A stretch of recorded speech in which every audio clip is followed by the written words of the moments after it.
Kwa ufupi wanasema ukatili wa kijinsia ni hali ya kumtendea mtu visivyo halali, ama ni hali ya kumtendea mtu ama kitu visivyo halali ama visivyo haki. Yani mtu alipaswa aishi, lakini wewe unaenda mfanyia ukatili, unamuua, unakuwa hapo umemzalilisha. Mtu alipaswa apate chakula. Kwa mfano wewe ni mzazi, una watoto, lakini watoto wale unawakimbia, unawatelekeza, hujui wanakula nini. Hapo unakuwa umewafanyia uzalilishaji. Lakini uzalilishaji unaenda mbali zaidi, hata kwenye masuala ya kingono.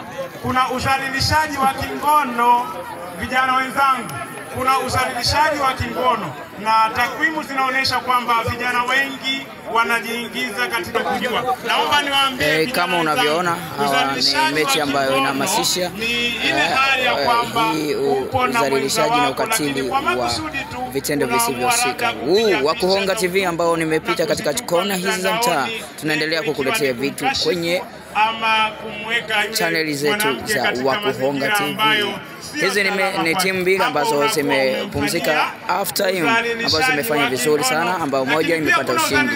Wa kupiga kina baba, aidha tunawapiga wake zetu, ama sisi wakati mwingine tunapigwa na wake zetu.